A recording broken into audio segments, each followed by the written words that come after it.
What's going on, my fellow rock and rollers? Don't forget to hit the bell notification button to be notified every time I put out a new video on YouTube. So, being Canadian, there's one thing I'm truly ashamed of, and that's to come from the same country as Justin Bieber and come from the same province as Nickelback.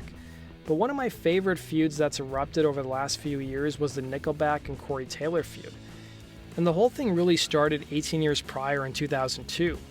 It's important to note that both Slipknot and Stone Sour used to share the same record label as Nickelback, which was Roadrunner Records.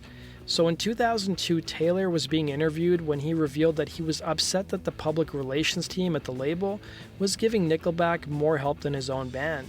In 2002, Taylor would tell Rock Sound, "I'm glad they could use our money to make effing Nickelback happy. That's a very bitter subject for me, and if I ever see any of those effers, it's going to be brutal," he'd say.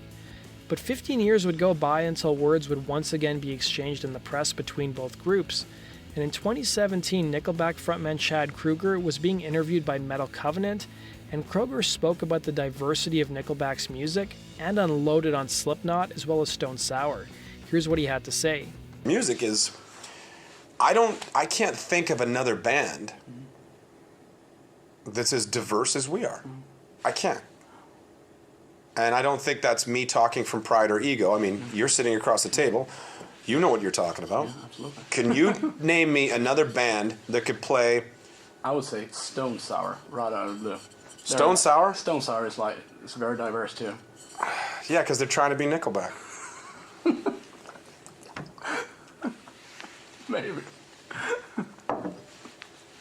Corey Taylor has said some really nasty things about me before in the press. And he talks about how easy it is to write a hit song. Well, show me. Show me. Write one. I've yet to hear one. They're okay. They're not as good as Nickelback. They sound like Nickelback-Lite. We were signed to the same label. They had to put on masks and jump around. How good can your music be if you've got to beat each other up on stage, throw up in your own masks every night? I mean...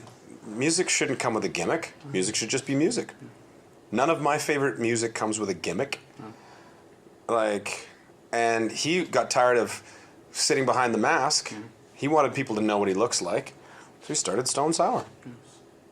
To be fair, Stone Sour has been around longer than Slipknot has. What may surprise people is that it would be the band Smash Mouth who would respond to the harsh words from Chad Kroeger, weighing in on Twitter before Corey Taylor could even respond, saying, "We see what Chad is saying, but Slipknot has more than pulled it off. It feels authentic. They nailed it. They're American icons," Smash Mouth would say on Twitter.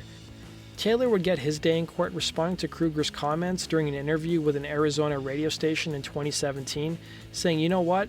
I've never said it was easy writing a hit song. I don't know what the hell planet he's living on. Apparently it's Planet Kroeger, and there must be good weed there because he's an idiot." Not content to leave it at that, Taylor would drag the dispute even further, saying, "You can run your mouth all you want. All I know is I've been voted the sexiest dude in rock wearing a mask. You've been voted the ugliest dude in rock twice without one. Everybody else in Nickelback I'm very cool with. I've hung out with them.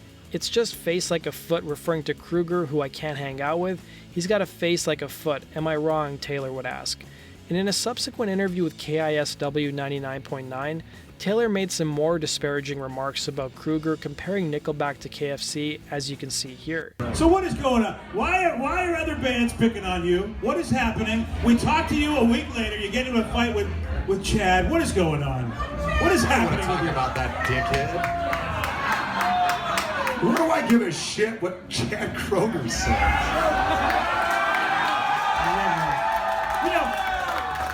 That's like him talking.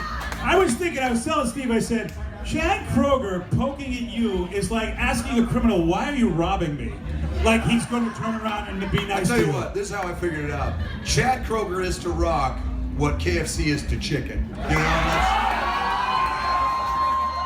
is that wrong? I feel like I'm not wrong. Corey, we hate to tell you that this backstage has been sponsored by KFC, so no, I'm kidding. Hey, I'll still eat it. It's delicious. I'm not gonna feel good about it. Right, I'll still eat Nickelback. It's still good. It tastes like the same thing. And not too long after the feud hit the media, the members of Nickelback apparently called Corey Taylor to apologize for Kroeger's comments, with Taylor telling a Philadelphia radio station, As soon as that story hit, the band called and apologized. They were like, "It's not us, we promise, it's this guy." And in the same interview, he wanted to make it clear that his feud was with Kroeger and not the band, saying, "I've hung out with the band before and they're super cool dudes. I figured it wasn't them, so I don't want people holding it against the band because it's not them. It's Captain Ego from Planet Douche," he'd say. And by the end of 2017, it seemed like things had finally subsided, but no olive branches seemed to be extended from either side, with Taylor revealing that he's still bombarded with disparaging comments from Nickelback fans, while Slipknot devotees give him their support. And at a 2017 concert in Chicago, the audience even chanted "F Nickelback." That concludes today's video, guys. Let me know your thoughts on this feud and which side do you take. Let me know in the comment section below. Be sure to hit the like button and subscribe. And as always, guys, if you have suggestions for future topics, let me know in the comments as well. Take care.